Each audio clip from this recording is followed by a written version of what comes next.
Today we're doing a special review for all you horror geeks and all you entertainment buzzers. Hello, my fellow friends. Today we're talking about a special review. Yes, this guy right here, this fucker. We're talking about him and his legacy of horror. And what horror you could be? We're talking about Splatterhouse itself. Created by Namco Bandai, the same creators of Pac-Man and a lot of other games, which I don't even remember. But mostly remembered for Pac-Man and Splatterhouse. So basically, back in the 80s, horror was the shit. Rather than having stupid fucking remakes and all these teen fucker bash moments, we had straight to the balls, to the walls kind of gore. Horrific movies that would terrify the soul. Not knowing what's around the corner, not knowing what exactly they're facing. You couldn't understand, comprehend the things they were attacking. Those are kind of horror movies we need for Hollywood. Hollywood, if you're listening, listen to this fuckhead right here. We need those kind of horror movies, or get me behind a fucking camera. Anyway, Splatterhouse back in the 80s. Arcades were huge. We had Pac-Man, Donkey Kong, Super Mario Brothers, Double Dragon, all on the same booths. Even Street Fighter. Those are four fucking things. Anyways, behind the very back of those booths, in the darkness of shadows and no lights, where the lights were flickering like crazy, sparks shooting everywhere. I made that up. I'm over-exaggerating. But pretty much, this game was unwanted by parents. Parents saw this thing and wanted it taken out because of it. Splatterhouse was about Rick Taylor and Jennifer Willis, two parapsychologists studying under necrobiology and parapsychology, the study of supernatural events, demonology, and otherworldly realms. They went up to Dr. West's mansion, a Lovecraftian reference to Herbert West Reanimator, to study his work and investigate why he disappeared. Pretty much in the game itself. Jennifer is taken away, and Rick, lying dead in his own pool of blood, awakens to a mysterious voice, speaking to him, telling him, "She doesn't have to die. We can save her. We can bring her back to you. Only if you give me revenge and seek the eternal damnation I want." So Rick, having no choice and his intestines hanging all over the floor of the West Mansion, picks the mask up, puts it on his face, transforms into this big bulky monster, and goes on a violent bloodbath revenge for his girlfriend through Rick's West Mansion's inhabitants, killing everyone around him. Pretty much that was the plot of the original. At the end of the game, Rick killed her. Rick killed Jennifer because she transformed into a beast. Mindless demonic beast, which got him sad as he walked away from the West Mansion in ruins and flames. Rick's mask fell off, broke into pieces, and he walked away sad, depressed. Probably got himself locked up in an insane asylum. I would too if I, got through that much horror. Anyways, the mask regains itself and laughs maniacally in the night, like kind of that thing, And 2008, Bottle Rocket decided they announced a remake. Yes, a remake of Splatterhouse for a younger audiences, which they did very well. But Namco Bandai felt it's too long of production, so we're going to hire Dan Tovar from Namco. We got friggin' Howard Drawson, the musician behind Comic Zone and other famous video games, and they came together and decided to make a younger audience, more mature Splatterhouse game, which it is, trust me. The game is 3D, also has 2D nostalgic retro moments of side-scrolling wonderness. There's gore that splashes your screen, which is amazing.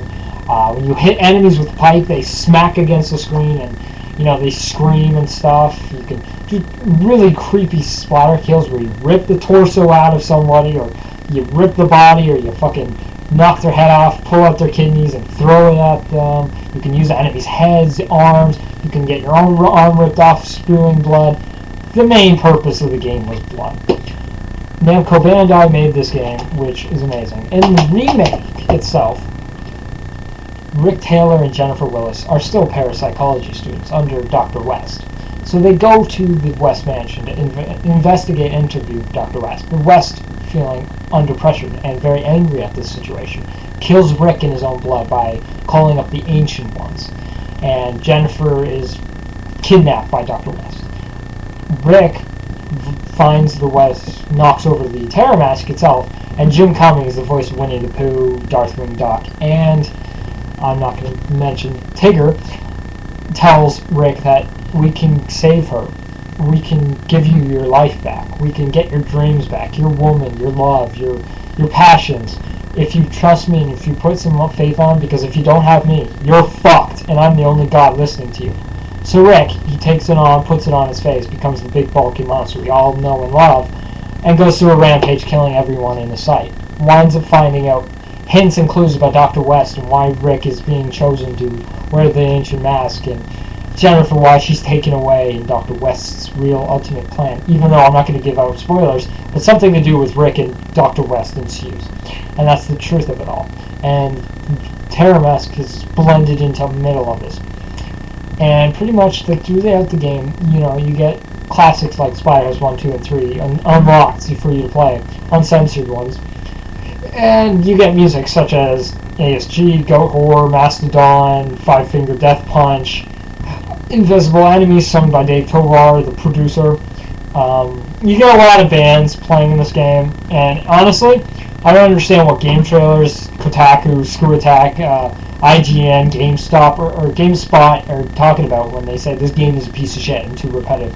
Yeah, sure, it's repetitive, but it's a beat 'em up. It's made for fans of the original, not made for fans of nowadays. Like, if you want to pick up a really good bloody game, pick up Splatterhouse, because this game right here is amazing. Boss fights are epic, voiceovers are hilariously dark and twisted. The game is made by horror fans, for horror fans, again, like the original.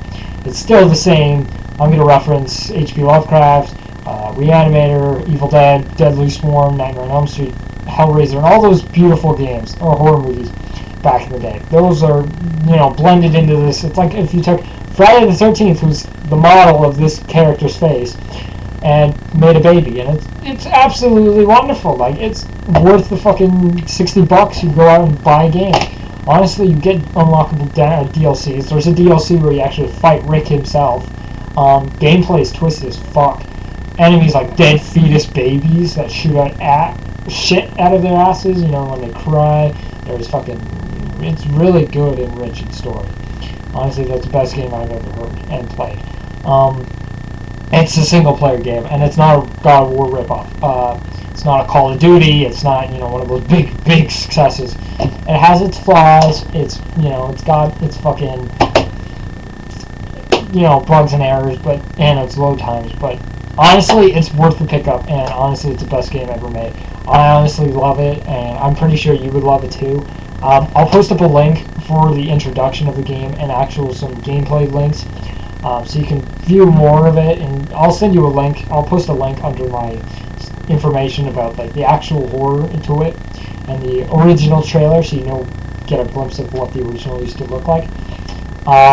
Thanks everybody for watching my review. I hope you understand, and I hope you like it. I hope you pick up the game and support Namco, because Namco's not giving any support, and Japanese studios are closing their doors for the American audiences, because America's becoming the dominant species of gaming. I hope Japan gets through the earthquake really well.